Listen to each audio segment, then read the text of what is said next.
जब कश्मीर से आर्टिकल 370 हटा तो कई लोगों ने वेलकम किया, खास तौर से उन्होंने जिनका उससे कोई लेना देना भी नहीं था। उनको तो बस ये था कि बस अब कश्मीर में जाकर प्लॉट खरीदेंगे। लद्दाखियों ने भी वेलकम किया, पर उनका कारण कुछ और था। लद्दाख के लोग अपने आप को जम्मू कश्मीर से अलग एक आइडेंटिटी मानते थे, संस्कृति के तौर पर, रिलीजन के तौर पर, जबान के तौर पर, ज्योग्राफी के तौर पर अलग, इसलिए एक अलग पहचान। ज्योग्राफिकली कश्मीर का 65% हिस्सा होने के बावजूद उनके पास फंड्स बहुत कम आते थे। उसका खैर एक कारण भी था कि वहाँ की पॉपुलेशन बहुत कम थी। इसलिए लद्दाख के लोगों की डिमांड थी, बड़ी पुरानी डिमांड थी, कि उनको अलग यूटी बना दिया जाए, कश्मीर से अलग, कि सेंटर से जो फंड्स आए उसको हम अपने हिसाब से अपने डेवलपमेंट में खुद से यूज कर सके। आर्टिकल 370 पूरे कश्मीर के साथ साथ लद्दाख को भी कुछ प्रोटेक्शंस, कुछ बेनिफिट देता था।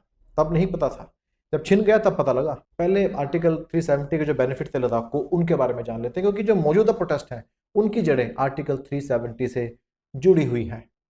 सबसे पहले दोस्तों, एक प्रोटेक्शन मिलती थी लोकल लैंड ओनरशिप की। बाहरी लोग लद्दाख में या कश्मीर में आर्टिकल 370 की वजह से जमीन नहीं खरीद सकते थे। तो लद्दाख के लोग नहीं चाहते थे कि बाहर के लोग वहां आए, जमीन खरीदे, प्लॉट काटें, होटल बने, गेस्ट हाउस बने और बड़ी गिनती में टूरिस्ट आए और उनके फ्रेजाइल इकोलॉजी पे प्रेशर पड़े। स्पेशल स्टेटस था वहाँ के रेजिडेंट्स का, परमानेंट रेजिडेंट्स का, पब्लिक जॉब में, गवर्नमेंट स्कॉलरशिप में, लैंड अलॉटमेंट्स में और भी कई बेनिफिट जो जो वहाँ के परमानेंट रेजिडेंट्स को मिलते थे आर्टिकल 35A की वजह से। सेंटर के लॉज ऑटोमेटिकली एप्लीकेबल नहीं थे। स्टेट गवर्नमेंट तय करती थी कि लॉ को किस फॉर्म में अडॉप्ट करना है, करना भी है कि नहीं करना है। प्रोटेक्शन थी लोकल लैंड रिफॉर्म्स को लेकर, कस्टमरी लॉज को लेकर प्रोटेक्शन थी। एक तरह से आर्टिकल 370 एक कॉन्स्टिट्यूशनल सेफगार्ड था, जो कि लद्दाख की फ्रेजाइल इकोलॉजी को, उनके कल्चर को, उनके डेमोग्राफिक बैलेंस को प्रोटेक्शन प्रोवाइड करता था। आर्टिकल 370 एक प्रोटेक्टिव आर्टिकल था पूरे कश्मीर के लिए और लद्दाख के लिए भी। 2019 में आर्टिकल 370 हट जाता है। जम्मू कश्मीर अलग यूटी बन जाता है, लद्दाख एक अलग यूटी बन जाता है, लेकिन विदाउट लेजिस्लेचर। और साथ ही जो 370 की प्रोटेक्शन थी वो भी खत्म हो जाती है। मतलब अपने लिए वो खुद कानून नहीं बना पाएंगे। सेंटर गवर्नमेंट का डायरेक्ट कंट्रोल, लद्दाख को लेकर जो पॉलिसी बननी है वो सेंट्रल गवर्नमेंट की ब्यूरोक्रेसी या एग्जीक्यूटिव तय करेगी। लेकिन फिर भी लोगों ने वेलकम किया। लोगों को उम्मीद थी कि अब हम पर कश्मीर का पॉलिटिकल कंट्रोल नहीं होगा, अपना प्रेजेंट और अपना फ्यूचर हम लद्दाख के लोग खुद तय करेंगे। लेकिन तय कैसे करेंगे? असेंबली तो मिली नहीं, 370 के सेफगार्ड्स भी हट गए। लद्दाख में एक ऑटोनोमस हिल डेवलपमेंट काउंसिल काम करती है, 1995 में बनी थी ये। और इसका बनने का कारण भी ये था कि जो लॉन्ग डिमांड थी लद्दाख के लोगों की कि हमें यूटी का स्टेटस दिया जाए, हम अपने लॉज, अपनी जो पॉलिसी है वो खुद बनाएं। उसके चलते ही, लंबे प्रोटेस्ट के चलते 1995 में ऑटोनोमस हिल डेवलपमेंट काउंसिल बना दी गई। उनका काम क्या था कि लोकल पंचायत के साथ मिलकर economic development, health care, education, land use, taxation, local governance, इन सब पे काम करना। पर इनकी पावर तब तक थी जब तक आर्टिकल 370 वहां पर एप्लीकेबल था। 370 हटने के बाद इनकी पावर भी डाइल्यूट हो गई। यूटी होने की वजह से लॉ एंड ऑर्डर जो है वो सेंटर के हाथ चला गया, लैंड लॉज सेंटर के हाथ चले गए। तो 2019 के बाद जो डिमांड थी अब वो धीरे धीरे कंप्लीट स्टेटहुड चाहिए, ये बन गई। और हमें हमारी स्पेशल ज्योग्राफिकल कंडीशन की वजह से, हमारे कल्चर, हमारी इकोलॉजी की वजह से हमें 6th शेड्यूल की प्रोटेक्शन दी जाए। और उनका कहना है कि डिमांड्स, हमारे कोई डिमांड्स नहीं है, ये प्रॉमिस था बीजेपी गवर्नमेंट का उनसे, उन्हें सिर्फ उनका प्रॉमिस याद दिलाया जा रहा है। अब ये जो 6th शेड्यूल है ना दोस्तों, इसको जान लो, बड़ा इंटरेस्टिंग है ये वैसे ही प्रोटेक्शन देता है जैसा आर्टिकल 370 देता था, कि वहां की लैंड के ऊपर कंट्रोल को लेकर।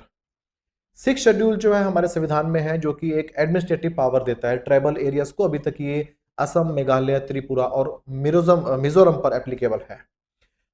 इस शेड्यूल में आने के बाद वहाँ के जो ट्राइबल्स हैं वो अपने यूनिक कल्चर, अपनी डेमोग्राफी, अपने लैंड राइट्स को प्रोटेक्ट कर सकते हैं। तो बात फिर वहीं आ गई है।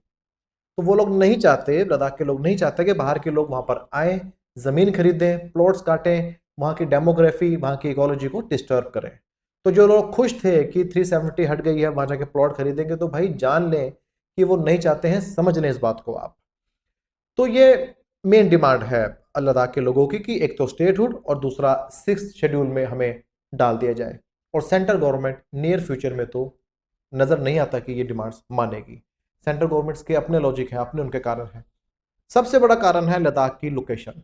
बॉर्डर मिलता है पाकिस्तान और चाइना से, दोनों से ही झगड़ा रहता है, कलेश रहता है, सेंसिटिव फ्रंटियर है। सेंट्रल गवर्नमेंट चाहती है कि डायरेक्ट कंट्रोल रहे लद्दाख के ऊपर, ताकि बिना किसी रुकावट के, बिना किसी लोकल गवर्नमेंट की कोई मंजूरी के जो चाहे वो कर पाए। तो सेंट्रल गवर्नमेंट खुद लद्दाख की लैंड पर फुल कंट्रोल चाहती है कि कोई इंफ्रास्ट्रक्चरल प्रोजेक्ट, कोई डिफेंस प्रोजेक्ट में कोई अड़चन ना आए। नेशनल सिक्योरिटी की बात है। और जो सेंटर के जो प्रोजेक्ट्स अप्रूव भी हुए लद्दाख को लेकर, लद्दाख के लोगों का ये मानना है कि हमसे पूछा नहीं जा रहा है, ये प्रोजेक्ट्स यहाँ की इकोलॉजी के लिए घातक हैं। तो वो चाहते हैं कि स्टेटहुड के जरिए, 6 शेड्यूल की प्रोटेक्शन के जरिए डेवलपमेंट के फैसले लद्दाख के लोग खुद लें अपने इकोलॉजी के हिसाब से। अपने डिमांड्स को लेकर कई सालों से पीसफुल प्रोटेस्ट चल रहा था, और इनफैक्ट पहली बार हुआ कि वहाँ के दो बड़े पॉलिटिकल रिलीजियस ग्रुप जो है, जो आपस में डिस्प्यूट रहता था, वो एक साथ आ गए। बुद्धिस्ट मेजोरिटी लेह के रहने वाले, जिसको एपेक्स बॉडी ऑफ लेह कहा जाता है, और मुस्लिम मेजोरिटी कारगिल के, जिसको कारगिल डेमोक्रेटिक अलायंस कहा जाता है। उन दोनों ने हाथ मिला लिया, एक जॉइंट प्लेटफॉर्म बना लिया, अपने डिस्प्यूट्स को साइड पे रखते हुए कि स्टेटहुड और 6th शेड्यूल में एंट्री, इन दोनों चीज़ों को लेकर हम मिलकर लड़ेंगे। पिछले साल 500 किलोमीटर की पैदल यात्रा की लेह से लेकर न्यू दिल्ली तक, और अभी भी प्रोटेस्ट पीसफुल ही चल रहा था। लेकिन लंबी हंगर स्ट्राइक के चलते 15 दिन से सुनने में आया कि लोग हंगर स्ट्राइक पे बैठे थे, कुछ लोगों की तबीयत बिगड़ गई, हॉस्पिटलाइज हो गए।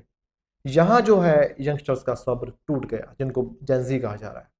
प्रोटेस्ट वायलेंट हो गया, बीजेपी का दफ्तर फूंक दिया, और अब यहाँ गवर्नमेंट ने भी उनसे सख्ती से डील किया, गोली चला दी, 4 प्रोटेस्टर्स मारे गए। सोनम वांगचुक, जो कि इस प्रोटेस्ट को लीड कर रहे थे, लद्दाख की एक रिस्पेक्टेबल फिगर, फर्स्ट ऐसे इंडियन जिनके नाम पर 18 पेटेंट्स हैं, मिलिट्री को अपने इनोवेटिव आइडियाज इन्होंने दिए हैं, दर्जनों अवार्ड इनको मिल चुका है इनके काम के लिए, देश का नाम दुनिया में रोशन किया, उन्हें अरेस्ट कर लिया। Pakistani connection, Chinese connection, Congress का हाथ निकाला जा रहा है। मेन स्ट्रीम मीडिया ने लद्दाखियों की जो जेन्युइन डिमांड्स हैं उनको एक तरफ फेंक कर उनकी लीडरशिप को बदनाम करना शुरू कर दिया है। तो जो क्रिटिकल लोकेशन लद्दाख की, जो ये कहती है कि गवर्नमेंट उसका कंट्रोल अपने पास रखे, वही क्रिटिकल लोकेशन ये भी कहती है कि गवर्नमेंट ध्यान रखे इस बात का कि वहां के लोगों के साथ ऐसी सख्ती से ना डील किया जाए, उनसे डायलॉग किया जाए। बातचीत से ही लोगों का विश्वास जीता जा सकता है। लीडर्स की गिरफ्तारियों से बातचीत बंद नहीं करनी चाहिए। तो दोस्तों, ये थी एक ब्रीफ इंट्रोडक्शन लद्दाख में जो सब चल रहा है। वीडियो अच्छा लगा तो लाइक कीजिए, शेयर कीजिए, चैनल को सब्सक्राइब नहीं किया है तो कर लीजिए दोस्तों। फिर मिलेंगे, आपका दोस्त एडवोकेट विपिन कुमार। नमस्कार।